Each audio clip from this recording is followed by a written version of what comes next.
Ladies and gentlemen, you ask and you shall receive. Last week we did a video where we tried to guess the NBA player by their B-ball reference, and y'all enjoyed it. So much so that some of y'all went out your way to create quizzes. So Connor, C-O-N-N-A-H, I think his name is Connor, but he's going back Connor.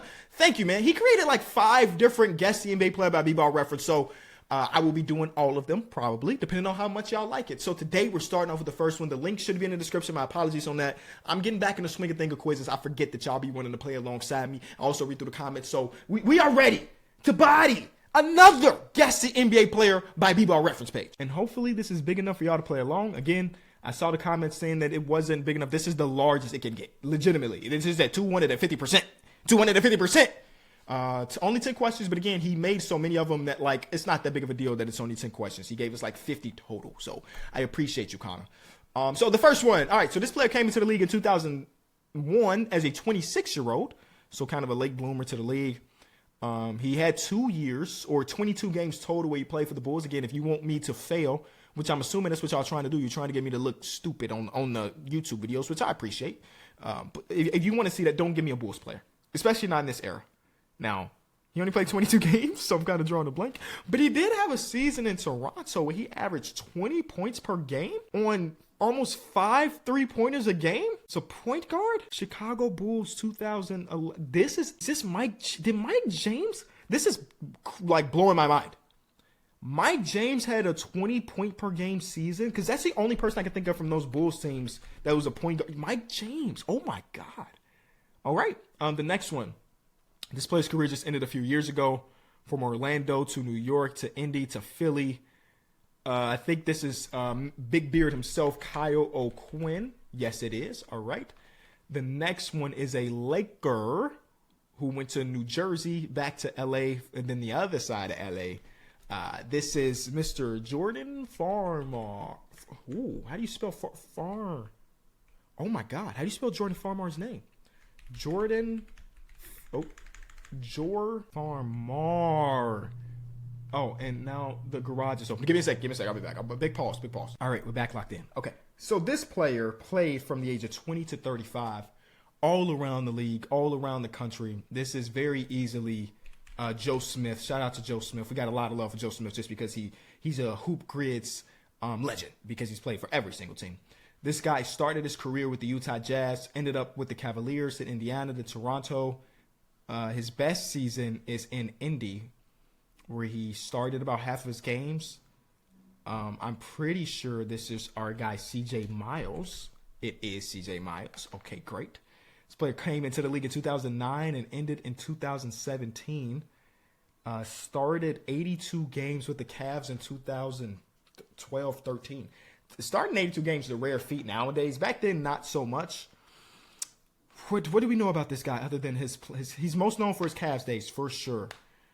But then he ended up in Denver.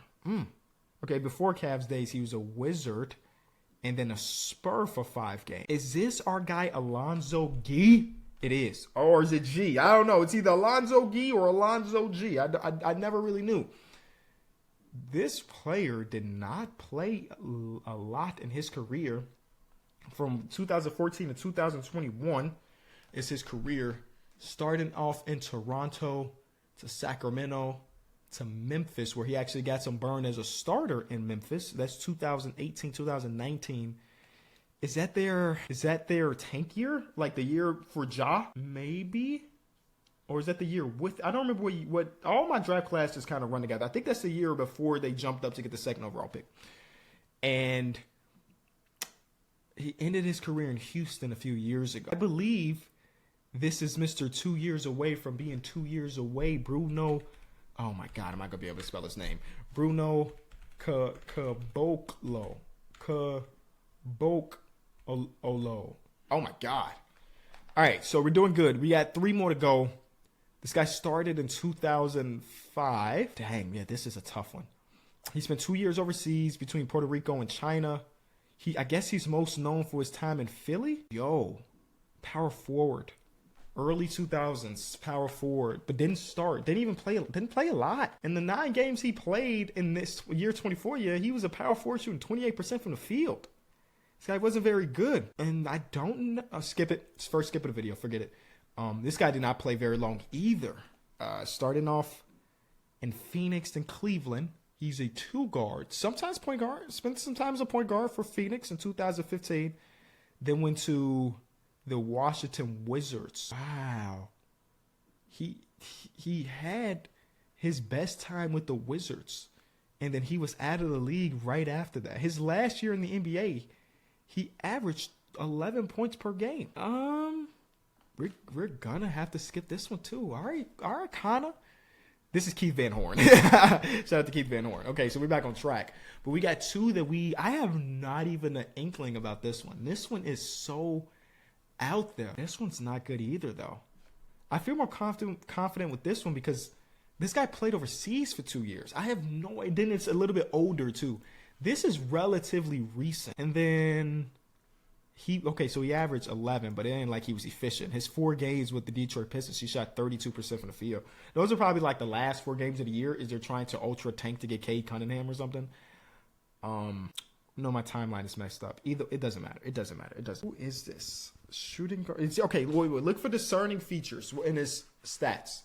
So, somewhat inefficient. Did not shoot a lot of threes. Did not rebound or pass. He doesn't have any features worth notable. So we got to more think about his lineage, like his career line as far as what teams that he played from. See, this doesn't count though. 7. I'm not going to remember 7 games for one team and then 15 for the other. Okay, 2016, 2017 Cavaliers. Or 2016, 2017 Cavaliers is which team? Oh, wait a minute. This could be Jordan McRae. Jordan McRae? Yes, Jordan McRae. And now we are 9 for 10 with 13 minutes to mess around with. I honestly don't think no matter how much time we spend on this one, we're not going to get it. And I'm not going to be mad at myself for it because this guy didn't do much in his NBA career for me to have a memory. Okay, I can look at the teams that he played for. Like, okay, what team would I recognize the most? 2013 Phoenix Suns? No. What team did he get his most takeaway? He got his most takeaway in 3 games in Miami. I'm sorry, I'm not doing it. Who is it? Slavic Randolph. Honestly, a name that I don't recognize. Oh, I have no idea who this is. His grandfather played in the league too, huh? For about 8 games in the 50s. We went to Duke. Bro, how do I not recognize this guy? Like, not even a little bit. 16 points is his career high. Okay, so wait, let's go to his best year, which will be this year in Philly. What Philly team is this? Below 500 non-playoff team. Who's on his roster? Is this Iggy and Allen Iverson? Yeah, it's Iggy and Allen Iverson. Cal Korver. C. Webb is on this roster slightly. Young Lou Will, but he's on that team. I have no memory of this guy. Okay, I'm gonna have to do a little bit of YouTube watch. If you type in his name and go to videos, what do we have? 2013, an article.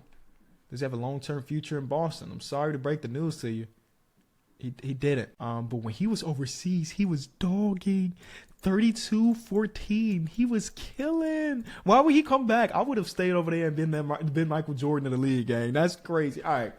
So 90% is not one we're going to be too mad at. I will come back with the next one, and I will get a 10 out of 10 bucket.